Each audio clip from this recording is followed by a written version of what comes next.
So this is the question number 13. The question number 13 is the length of a rectangle is 6 meters more than its width.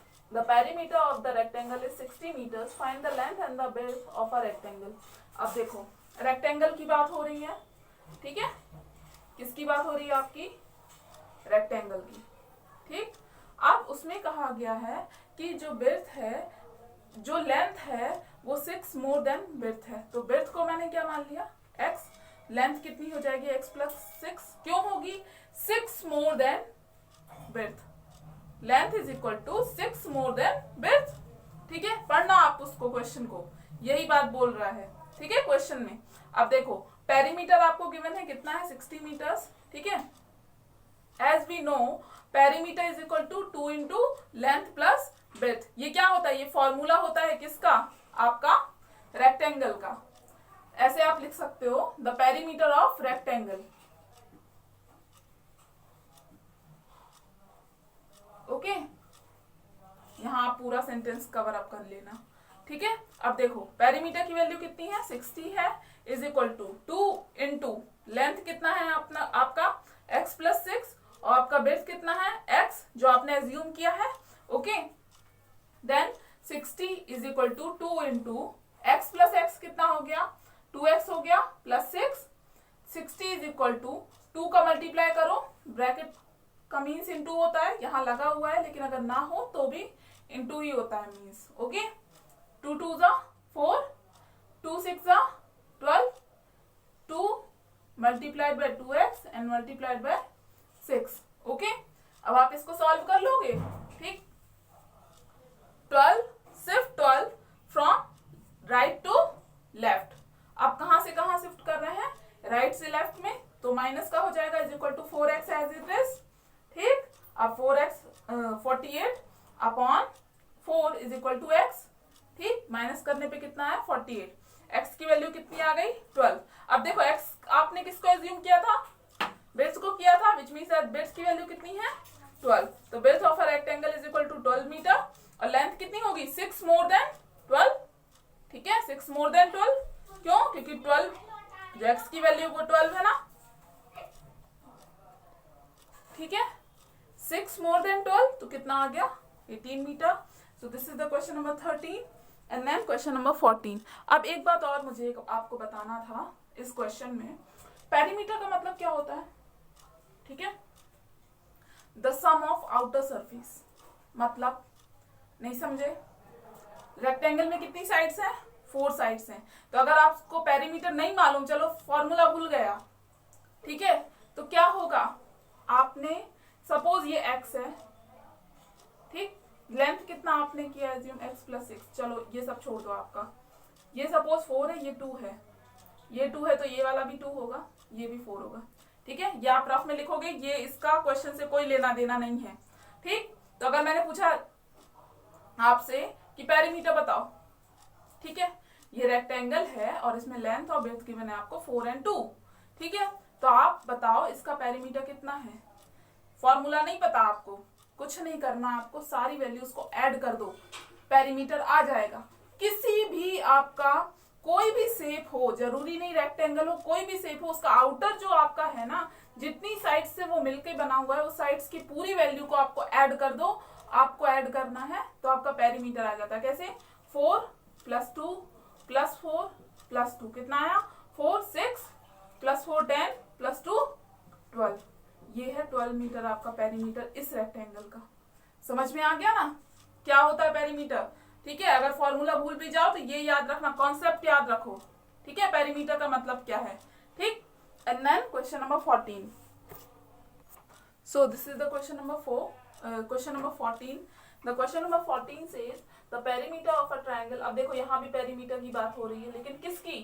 Triangle की perimeter, okay, is 72 centimetre if one side is 3 centimeter greater than the base and the other side is 3 centimeter smaller than the base, find the base of the triangle। तो base आपको find करना है, तो मैंने base की value कितनी assume की? x, ठीक, ठीक है। वन साइड की वैल्यू क्या है?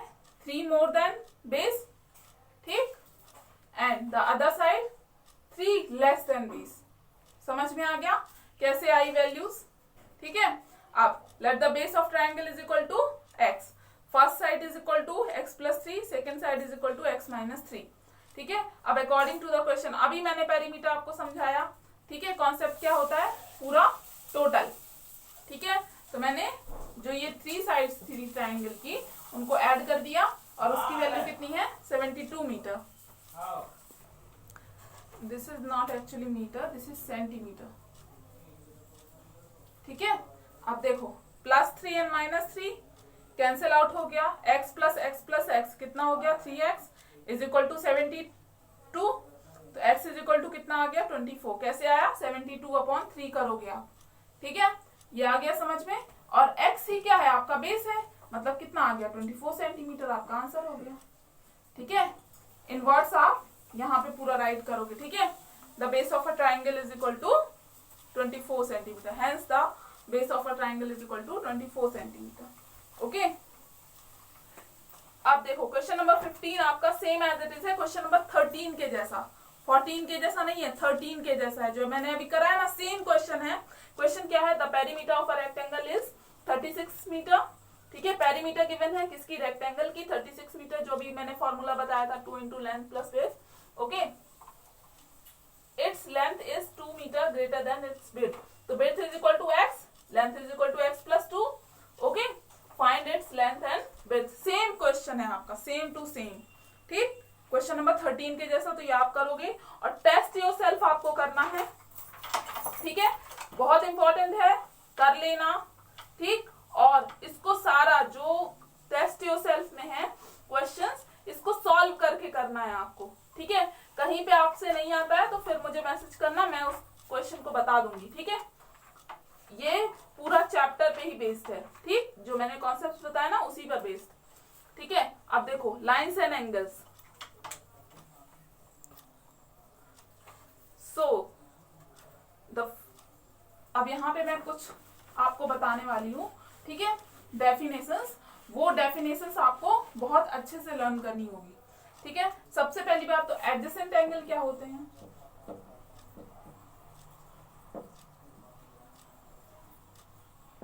ठीक है, एडजेसेंट एंगल क्या होते हैं आपका, देखो अगर उसमें कोई कॉमन वर्टेक्स हो, ठीक है, या फिर common arm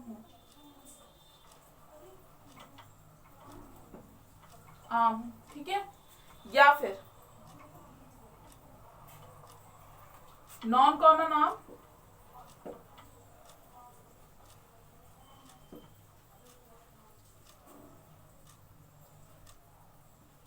are on either side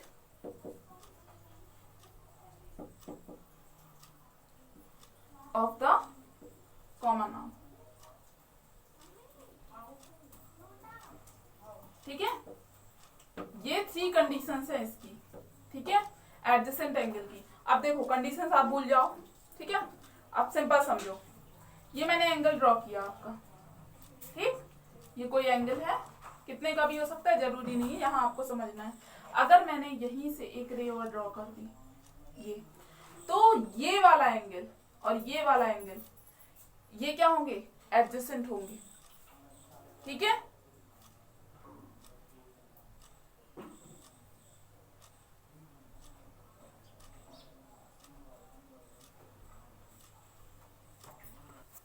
suppose देखो ये वाला एंगल और ये वाला एंगल, मैंने क्या बताया आपको कि ये क्या है, एडजेसेंट एंगल है। ठीक है, सपोज मैंने इसको नेमिंग कर दी ए बी सी।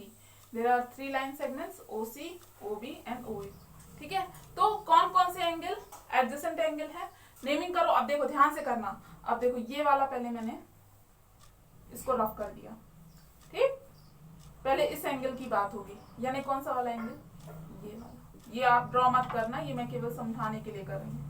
नेमिंग करो इसकी सी ओ बी। ओ ऑलवेज क्या आएगा, मिडिल में आएगा, चाहे आप सी ओ बी बोलो या बी ओ सी, सेम है।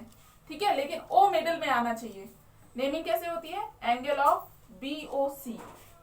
ठीक है, या फिर आप COB भी बोल सकते हो, कोई गलत नहीं है, वो सही है। बस जो ये जो है ना, ये कॉमन वर्टेक्स है ना, इस वजह से ये क्या आएगा, मिडिल में आएगा वो, ठीक है। इज इक्वल टू कौन कौन सा, मैंने ये वाला एंगल और ये वाला एंगल बताया ना आपको, ठीक है, मतलब ये, इसकी नेमिंग करो AOB, एंगल ऑफ AOB, यहाँ एंड आएगा, ये जरूरी नहीं इक्वल है, ठीक है। आर एडजेसेंट, ठीक है, समझ में आ गया किसकी किसकी बात हो रही है, इस वाले एंगल की और इस वाले एंगल की, ठीक। These both the angles are adjacent, and then the second one is complementary angle क्या होता है, ठीक। Two angles whose sum is 90 degree is called complementary angle। कोई भी टू एंगल हो और उनका सम जो हो वो कितना हो, 90 हो, उसे क्या कहते हैं, कॉम्प्लीमेंट्री एंगल कहते हैं, okay. And either is called the complement of the other, ठीक है, या फिर बोलेंगे कि ये एंगल जो है ये दूसरे का कॉम्प्लीमेंट है। कैसे, देखो ध्यान से सुनना। अब देखो यहां ध्यान से देखो, ये क्या है, ये परपेंडिकुलर है, ये आप पढ़ के आए हो क्लास 6 में, ठीक है। ये टोटल कितना है, 90 डिग्री का एंगल है। कौन सा एंगल की बात कर रही हूँ, चलो इसको मैं रफ कर देती हूँ अभी के लिए। इस वाले एंगल की बात कर रही हूँ मैं, AOC की, ठीक है।